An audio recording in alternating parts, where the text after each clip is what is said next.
Well, I've been working on my other back corner. If you remember, I had one corner I had to fill in on one side before I could start laying some track, and I had to finish this corner. This is my tornado alley. So I'm just about to the point where I can continue. I've already laid, maybe half the track around my main line. But I've been working on this. I've been working on this pretty steady to get to the point I'm at. I wound up with a problem with my motor. It makes a little noise. And I tried to build a box around the bottom. Well, I'll show you. And hey, I just can't get rid of that hum. You don't hear it when the lightning and thunder's playing, but if I don't run that, you hear a hum. And I don't know if it's the motor I bought, if it's, they go from like $19 to over $300. I can't spend a lot of money on this, but maybe it's the motor. If someone knows why it would hum, let me know. Anyway, I'll show you how I got to this point. Well, this is the batting I'm using. It's a fiber fill. It's for like pillows and dolls and that. And that's what I'm going to be making my clouds out of. Well, I ran out of paint, so I bought this Rust-Oleum. It's working pretty good. I'm using my homemade paint box because all of this stuff stinks so bad I just can't do it in the house. And it won't freeze, so I don't have to worry about that. I just paint this, and then I come out about every half hour, turn it, give it another coat. And I've been painting them that way, and it's taken me days to do this, but hey, at least I don't have to smell it. I bring it in after a little bit, and the odor isn't that bad, then I'll let it dry in the house. So I'm trying to figure out the placement of all this stuff. I have this cone, and this cone is actually going to be the tornado. I'm going to wrap that also. Trying to make it look like it's got a spin to it. Plus it is going to be rotating, but I'm trying to figure out the height of it now. So now I'm taking my matting and I'm cutting it into strips, and I'm gluing it on my cone, trying to make it look like there's rotation in it. We'll see how it comes out when I get it finished. So I bought this lightning and thunder kit. It's made by Broadway Limited Imports. And I'm going to incorporate that into my thunderstorm back there with this tornado I'm making. But now I'm to the point where I have to think about where I'm going to mount this thing. It kind of goes like this. And this gets faced up to the bottom of the layout. And then there's this ring that goes around here that's supposed to help insulate it so that the sound goes up. So I decided that I'm going to cut a hole for the sound to carry up from the bottom of the board for that thunder and lightning. So I was at Joanna's with my wife. Look, she told me that they might have some kind of a mesh there. I was looking for a screen, but I don't want to buy a whole roll of screen, and the screen patch stuff was not what I was looking for. And I got these things. These were white to begin with. And I have two of them there. They were like $1 a piece. And then I glued them together to try and make a tighter mesh. And what I'm thinking is I'll put it over this hole. And I'll put landscape on it, and maybe I won't see it. So I figured out where I had to put this below in that corner so that it would miss everything, and I'd have something solid for it to screw into, the plywood deck, of course. So we've got 3.5 inches across here where you see those holes. We're talking about a 3-inch diameter. So I decided rather than a series of holes, I'd just go ahead and make a 3.5-inch hole. And then I went ahead and I primed my foam again. You know, I always go back to priming this foam, and when I did it here, I just thought, you know, the rough edges of the foam, I don't know if it could absorb the sound coming through there or not, but I know if it's a painted, you know, slick surface, the sound's not going to be absorbed. It's going to pass through that, I think, a little better. So, I don't know, might just be me, but I primed that up as well. So when I got to this point, I stopped.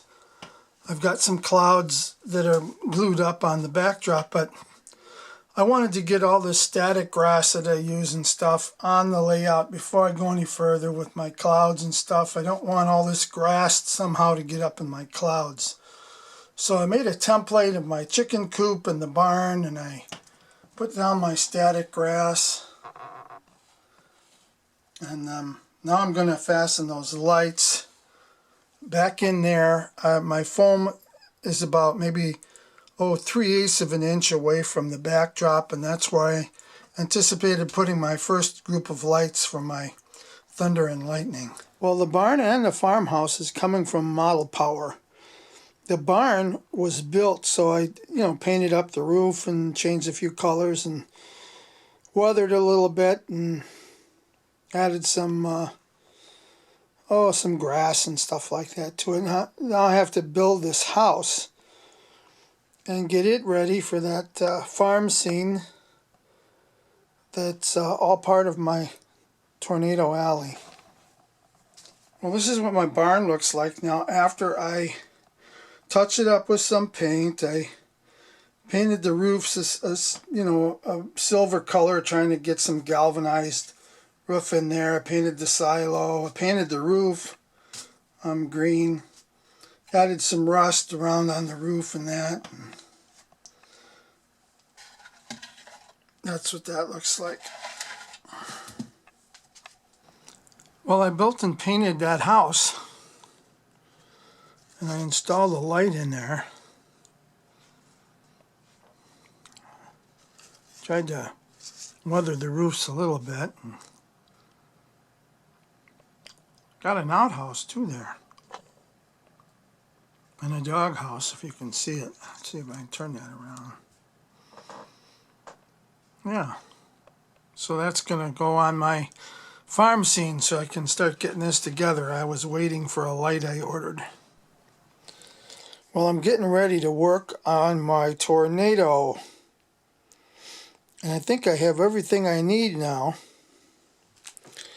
That's the motor, electric motor that I bought. You can see that's 12 volt DC, 5,000 revolutions geared down to 15 RPM. So I think that'll spin the tornado at the right rate. I'm hoping so. And I was waiting for this coupler to come in the mail, and it came. That'll go on this shaft. That'll go on that shaft, and this rod will go on the other end, and it'll come up through my table. And making a little platform under the table for this motor to mount on. And then I'll mount this to the bottom of my table with these hanger bolts. That way, I want to be able to mount it to the bottom of the table somewhere up in this area, so that if I needed to get to this, and take it apart, I'd be able to. So I have to be able to see this piece under the table. So that's what I'm doing now. I'm working this all out. Well, just a little test run. Hooked it up. Those holes on the corners is where I'll be mounting it to the bottom of the layout, but seems to be making a little noise. I don't know if that'll quiet down, get louder, or what, but Well, that's that motor. That's going to get mounted now to some hanger bolts and those 4 holes on the corners underneath the layout. That rod will come up through the layout and it'll wind up going into the tornado. And that's pretty much all finished up. It won't sit. That's upside down. That's going to go on that rod. Pushed down, of course. I haven't figured out how long the rod's got to be yet. But yeah, I'm working on that.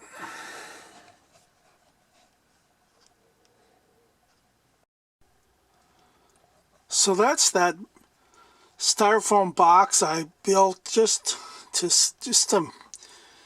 you know, it's not a real good job, but hey, it'll do in a pinch. And I'm going to see if that'll deaden the sound of that motor, so we'll see later on. And that's where my thunder and lightning sound system's sitting, underneath there. I got some wires for the lights and such that's hanging around, but I just wanted to show you what I was doing here. I don't know if you can see the bottom of my clouds. I do have a half-inch piece of steel. There, you can see it there. That runs across. I started with just some rods. There's a rod there. But those rods did not hold this up the way I wanted it to. So I had to put in that piece of steel that runs across. I didn't think that stuff would be that heavy. I had to keep it up off of the tornado, or it would intermingle with itself and get all tangled up.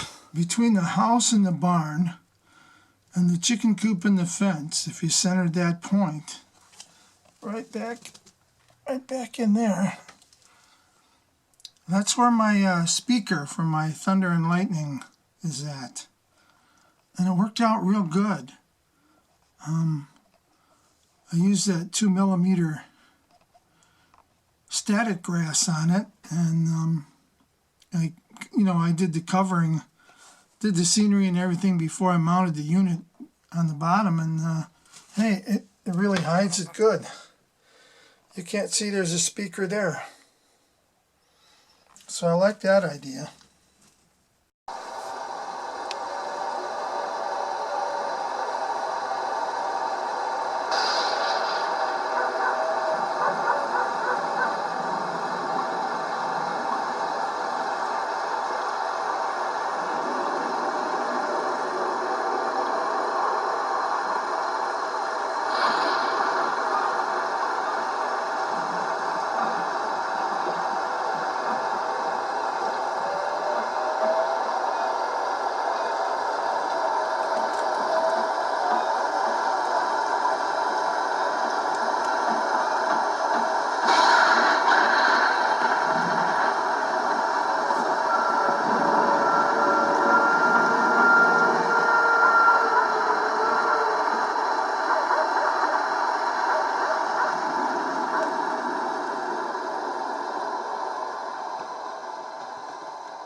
Well, hum or not, it sounds good this way. I had to go turn it on one more time.